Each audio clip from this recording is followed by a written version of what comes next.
नमस्कार साथियों, नर्मदा प्राकृतिक फार्म पर इस समय अभी हम खड़े हैं हमारे रेड डायमंड अमरूद के प्लॉट में। जुलाई 2023 में हमने करीब 900 पौधे इस वैरायटी के लगाए थे। मेरे साथ आप ये जो पौधा देख रहे हैं ये टिश्यू कल्चर वैरायटी है और 1 साल का ये पौधा है। आप देखिए कितनी अच्छी इसकी ग्रोथ हो चुकी है। ये पूरी तरह प्राकृतिक है। हम इसमें कोई भी अलग से कोई खाद, कोई स्प्रे वगैरह हम नहीं कर रहे हैं। हमारी कोशिश यही है कि कम से कम मानवीय सहायता से, कम ह्यूमन इंटरवेंशन के साथ हम ये प्राकृतिक खेती करें और कोई भी बाहर से इनपुट हम ना दें, ना ही घन जीवामृत दें, ना ही जीवामृत दें और ना ही कोई स्प्रे करें। कोशिश हमारी वही है और अभी तक आप देख सकते हैं काफी अच्छी ये क्रॉप है। और थोड़ा सा अगर मैं आपको यहाँ दिखाऊं, इसमें नई नई कलियां भी आ रही हैं और उम्मीद है ये जो कलियां हैं इससे फ्रूट जो सेटिंग है वो प्रॉपर हो सके, क्योंकि रेड डायमंड अमरूद में जो फीडबैक मिल रहा है कई किसान साथियों से, उनका ये कहना है कि इसके जो फ्लावर्स हैं वो ड्रॉप हो रहे हैं, प्रॉपर फ्रूट सेटिंग नहीं हो पा रही है।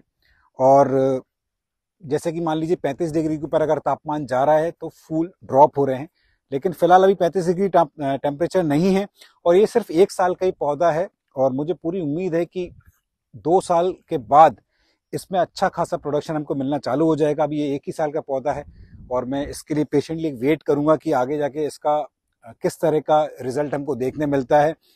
कई किसान साथियों ने पूछा था कि ये जो टिश्यू कल्चर पौधे हैं ये किस नर्सरी से हमने लिए हैं। मैं पिछले कई वीडियोस में बता चुका हूं कि अभी मैं नर्सरी का नाम साझा नहीं करना चाहूंगा, बिकॉज मैं चाहता हूं कि ये जो टिश्यू कल्चर के पौधे हैं इनका कैसा रिजल्ट रहा है, किस तरह के फ्रूट इसमें लग रहे हैं, फ्रूट सेटिंग हो पा रही है कि नहीं हो पा रही है, ये सारी बातें जानने के बाद ही मैं इस निष्कर्ष पर पहुंचूंगा कि उस नर्सरी को आगे जाके रिकमेंड करना चाहिए कि नहीं करना चाहिए। बिकॉज ये एक ऐसा निर्णय होता है कि आप ये जो फलदार जो वृक्ष हैं वो आप एक ही बार लगाते हैं और बहुत सारा खर्चा आपका इसमें होता है। तो ये बहुत जरूरी है कि ऐसी विश्वसनीय जो नर्सरी होती है, जो रिलायबल नर्सरी होती है, वहीं से आप पौधे लें।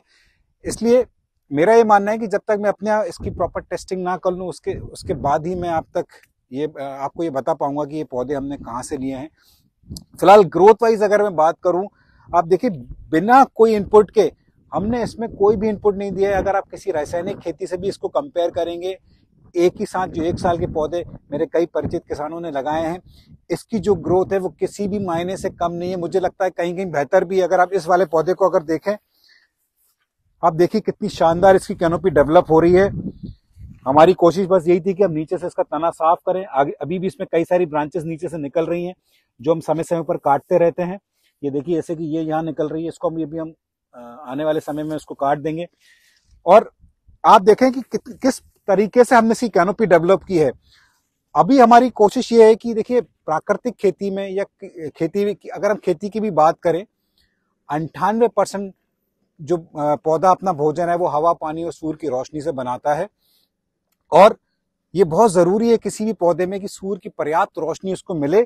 अभी आप देखें इसमें थोड़ा सा अगर मैं ऊपर से टॉप एंगल अगर आपको मैं दिखाऊं, ऊपर से आप देखिए प्रॉपर तरीके से इसकी कैनोपी डेवलप हो रही है और बराबर सूर्य की रोशनी इसमें नीचे तक जा रही है। आने वाले समय में अगर मुझे लगता है कि ये ब्रांचेस थोड़ी सी डेंस हो रही हैं, घनी हो रही हैं, तो हम इसकी थिनिंग करेंगे। मैं अगर आपको कुछ और एग्जांपल अगर इसमें दिखाऊं, जैसे कि यही अगर पौधा हूं, इसकी भी प्रॉपर तरीके से कैनोपी अगर यहाँ डेवलप हो रही है। आप देखें नीचे कितनी ज्यादा मात्रा में यहाँ खरपतवार ग्रो कर रही है। और कई सारे किसान साथियों के मन में संशय होता है कि ये जो खरपतवार है हमारा नुकसान कर रही है। बिल्कुल नहीं। कई किसानों को लगता है खेत थोड़ा सा साफ रखे, साफ सफाई होनी चाहिए। शुरू के 1-2 साल में भी मेरी भी वही कोशिश रहेगी, लेकिन मैं आपको बस ये बताना चाहता हूँ ये जो खरपतवार है किसी भी तरीके से हमारे अमरूद के पौधों को नुकसान नहीं कर रही है, क्योंकि अमरूद को जो हवा चाहिए, जो पानी चाहिए, जो सूरज की रोशनी चाहिए वो पर्याप्त मात्रा में इस पौधे को मिल रही है। और ये जो खरपतवार है किसी भी मायने में हमारे पौधों को नुकसान नहीं कर रही है। लगातार यहाँ बारिश हो रही है पिछले कई दिनों से बिना रुके। सावन की झड़ी जिसको बोलते हैं, 4-5 दिन से लगातार बारिश। आप देख सकते हैं कि खेत में चलना भी अभी मुश्किल है, लेकिन प्राकृतिक खेती का खेत होने के कारण कहीं भी पानी का भराव हमको यहाँ से इतना ज्यादा नहीं दिख रहा है और तुरंत ही पानी का जो पर्कुलेशन होना चाहिए, जमीन जो पानी पीनी चाहिए वो तुरंत पी लेती है। आप देखें कितना शानदार ये भी ये खेत दिख रहा है, और यहाँ हमने 10 बाई 10 फीट पे ये अमरूद के पौधे हमने यहाँ लगाए हैं, और आने वाले समय में इसकी जो भी अपडेट्स मैं आप तक देता रहूंगा कि किस तरह से इसमें फ्रूट सेटिंग हो रही है। बहुत कम जगह में अभी हमको कलियां देखने मिल रही हैं, कहीं कहीं हमको देखने मिली थी लेकिन वो कलियां जो ड्रॉप हो गई, फूल भी ड्रॉप हो गए। तो ये एक विषय रहेगा आगे चर्चा का कि रेड डायमंड अमरूद में फ्रूट सेटिंग किस तरह से होती है और कितनी मात्रा में होती है। प्राकृतिक खेती संबंधित जानकारी के लिए इसी तरीके से हमारे साथ जुड़े रहें। ये वीडियो अगर आपको पसंद आया हो तो लाइक जरूर करिएगा, कमेंट करें।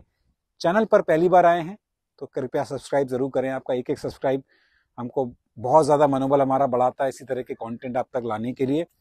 और इसी नोट पे मैं आपसे विदा लेना चाहूँगा। बहुत बहुत धन्यवाद।